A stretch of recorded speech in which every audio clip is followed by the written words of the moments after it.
And we're in a Well, I'm not public asking you to read it out loud in this public setting, but providing, we're the recipient of highly classified information on a regular basis. In our little exchange a few minutes ago, you assured me that whatever I wanted to see, whatever you would give me, whatever I wanted to get. So I'm asking very specifically for the documents regarding the disciplinary matter of regarding the Dobbins case. And I'm also asking for the settlement agreement that you emailed, not you personally, but the department, emailed to George Gillette. And I want straight talk from you. Are you or are you not going to provide that to us? Sir, I'll take that back to the department. If I'm given authorization by... Who makes that decision? You're not a decision maker. Who makes that decision? That decision would come from the Department of Justice. I know, but... I believe it could be a couple different shops, or it could be the Office of Legislative Affairs, it could be the Office of the Deputy Attorney General. Legislative Affairs? I suspect the Deputy Attorney General's office. Why does Legislative Affairs... they're not... The job of Legislative Affairs is not to be the roadblock, the speed bump on the way to Congress. I know that's what they do. They get paid, and I wish they would look in the mirror and self-assess what their role in life is, because Congress has some work to do. And obviously, we're having a hearing, again, because there's a problem. Yes, sir. And oversight. Let me give you some history. In 1814, they founded this committee. Okay, we've seen a few things on this committee. It was to oversee every expenditure and everything we do in Congress.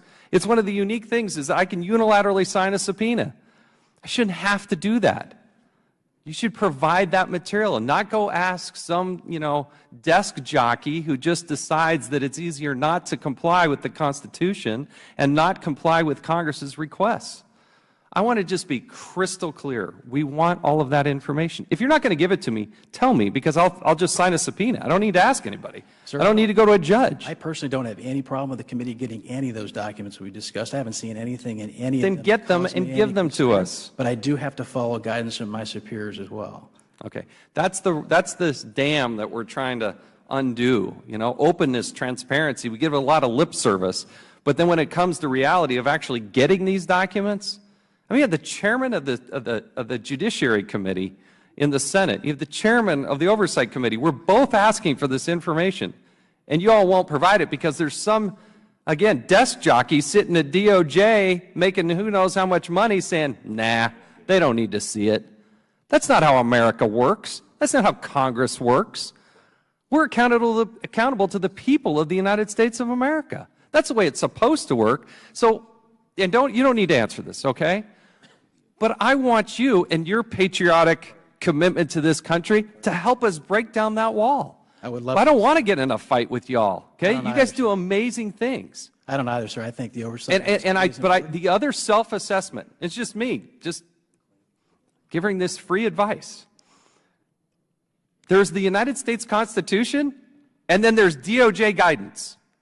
You got to make a personal decision which is more important. And help us break down those walls. That goes for everybody here. It is unbelievable what gets hidden from Congress. And what's getting hidden. We're different in the United States of America. We are self-critical. We do look under the rocks. We do go find out what's wrong, and then we take that and make it better. That's what makes this country great. But that's not what happens on a daily basis at the Department of Justice. And it seems to be, it doesn't matter who's in charge. There's this bureaucracy that puts up this wall that says, the American people don't need to hear that. We'll protect them.